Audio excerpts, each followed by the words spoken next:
a recent op-ed, Congressman Jeff Fortenberry talked about the farm of the future, building upon the robust production ag traditions with advancements we've seen in precision agriculture and new options in small-scale production. Hi, I'm Susan Littlefield on the Rural Radio Network. I talked to him about the perception of agriculture in Washington, D.C., and the important role that technology and advancements continue to play. No, we live in an amazing country in the sense that we have an extraordinary gift in our natural resources, the ingenuity of farmers and ranchers, our traditional land grant system that moved technology out of the science of the universities, that's made us the most productive agricultural country in the world. And also, we take for granted that we have the lowest and most food prices in the world, and most diverse range of food. And in fact, we're so productive that it allows us to meet our charitable impulse, and we give away about $2 billion worth of food overseas.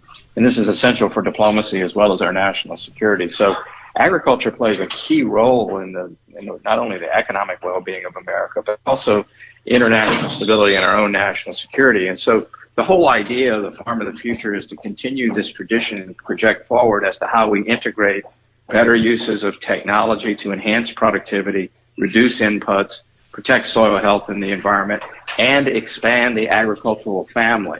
So this is why it's a particularly exciting time to view agriculture through the lens of what is the farm of the future. It is pretty exciting to see the advancements that we see, for example, with ARS and UNL coming together at Innovation Campus to really strengthen the agriculture in the U.S. We've worked very hard for a very long time to try to align our traditional land grant institution with the emerging opportunity coming out of the federal government to ensure that our resources actually enhance productivity and profitability for farmers, and at the same time using big data, which tends to be in the hands of private companies, as a public tool by which there can be sharing of the best practices using innovation and technology, again, to enhance profitability and enhance productivity, while at the same time looking at new emerging markets that can actually create value adds and expand the agricultural family, even in the small stakeholder farmers. This is the way of the future. Again, agriculture is an entrepreneurial space, and the backbone of it is production ag, and using innovation and technology to enhance precision agriculture combined with big data is going to yield increased profitability and good soil health, but it's also going to expand entrepreneurial opportunity in our rural communities, and that's what's so exciting about this. So we work very hard to move federal funding into the establishment of the new Agricultural Research Service building at the University of Nebraska, positioning us as Nebraska again to lead in this sector for America, but also the world.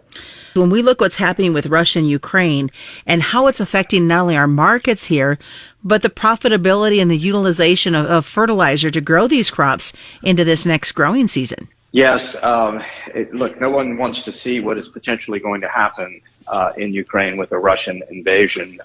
They've mounted about 70% of the capacity they would need for a full-scale land invasion. So it's not only distressing, you got to take a step back and understand what's happening here and look at this through the lens of the last 3 decades to fully understand where we are. After the Soviet Union fell, I think the United States, as well as the rest of the world, missed a huge opportunity to try to move from mutually assured destruction to mutually assured security. And that would have taken a lot more investment in sort of a conversion and transition of the Russian economy and the Russian political system while respecting their own culture and perspectives. And so we let that drift for a long time. So fast forward to the Sochi Olympics. You might remember that 8 years ago. Russia showcased its capacity on the world stage. They put on a fresh, modern face. And I thought it was an amazing set of Olympics and how they pulled it off. And then moments after that, they invaded Ukraine and took Crimea and some other areas. So Ukraine is a sensitive subject in that it's sort of the bridge between East and West, between Russia and Europe. The Ukrainians in portions of it obviously inclined toward European ways, other areas inclined toward Russian ways.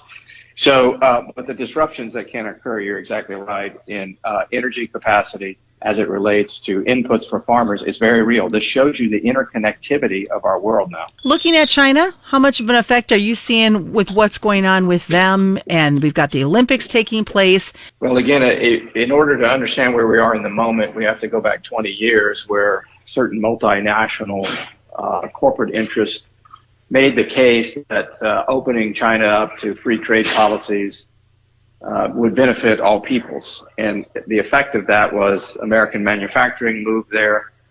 They pollute the environment. They have lax labor standards. They have a form of government, which is this strange hybrid capitalistic communistic model.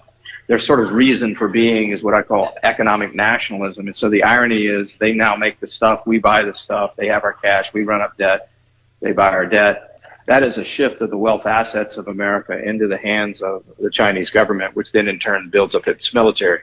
So we'll spend tremendous amounts of resources making sure the commercial shipping lanes are open. My conversation with Congressman Jeff Fortenberry. I'm Susan Littlefield on the Rural Radio Network.